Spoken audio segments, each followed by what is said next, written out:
Dr. Virgil Troy, and this is the Barleyman Gladiator Diet, and I've been doing some reviewing of some of my habits and behaviours over the last week or so since the experimental stage of the process finished with the nearly 8 kilo weight loss, and now we're into the more the long-term sustainability, testing to see if whether or not this particular lifestyle, this particular way of eating, the way the Roman gladiators did, is actually sustainable in the short, medium and long term. So this initial 12-week period is about refinements. And when I say refinement, it's about looking at the ways in which I've been addressing my eating and sleep and exercise, nutrition, everything like that, and seeing what areas I can actually make minor improvements and see what kind of results I get. And throughout this entire process, one of the things that I have been focusing on, which only in the last few weeks has become more and more prominent as probably an important factor that I need to address a bit more consistently, and that is the level and the quality of sleep that I've been getting. You know, there are three parts of the fitness, health and well-being pyramid. You have nutrition, and that's obviously critical, and that's what the Barleyman Gladiator Diet's all about. It's getting the right kind of nutrition in place. The next side is exercise, and it's really, really important to constantly modify and improve and change up and adjust the exercise that you get so that your body doesn't get to a position where it stops adapting. I mean, you only get fitter and stronger, not as a result of having done some vigorous exercise or a particular workout regime, but from the rest that you actually have, you get stronger as a result of the rest. So the exercise that you get sets up the conditions for change, and then the rest, the sleep that you get, actually is when your body repairs.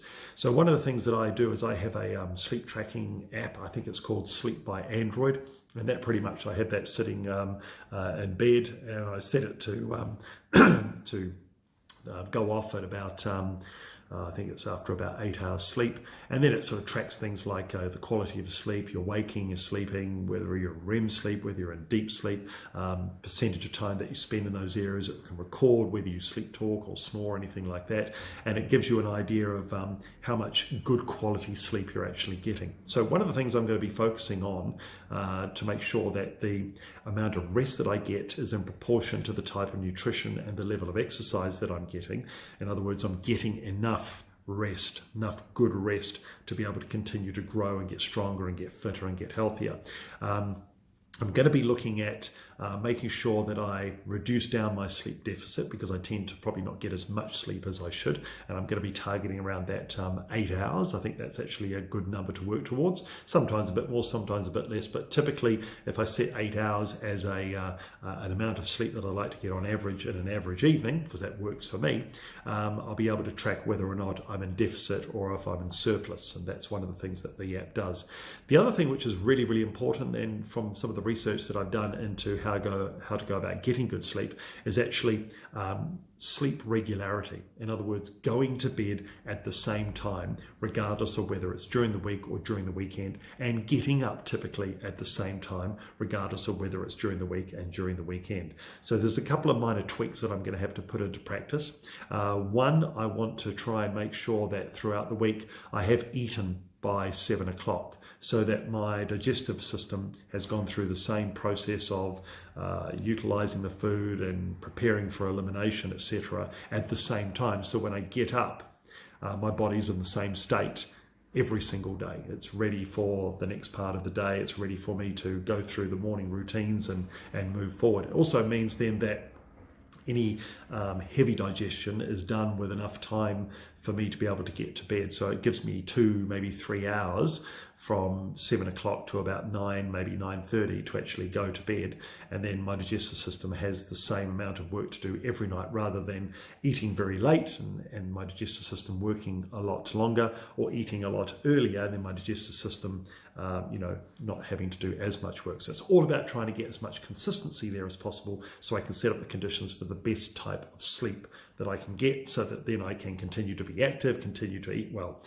One of the other reasons for doing this is that I've noticed personally that one of my triggers that make me maybe slip off the rails or want to go and have something with maybe a little bit more refined sugar is if over a period of time I miss out on maybe half an hour or an hour's sleep a night.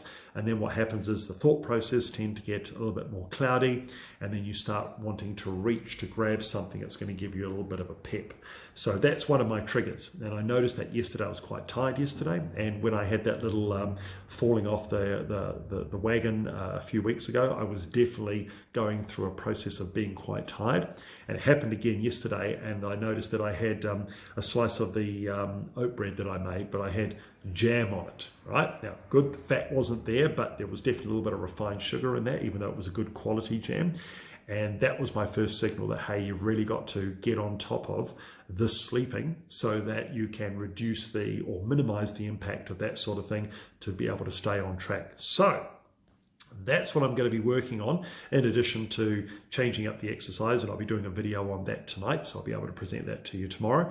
And sleep is the most important thing. So that's my goal for today. That's what I'm tweaking. And if you're on this kind of eating program, it's really, really important to constantly look at not necessarily changing your food, but looking at all the other things that come into play when you are changing your diet, because it's all about creating a healthy body, a healthy mind, healthy work, healthy everything. And to do that, you've got to get those 3 pillars of success sorted. You've got to have good level of exercise, really, really good nutrition, and you must make sure that you get enough rest.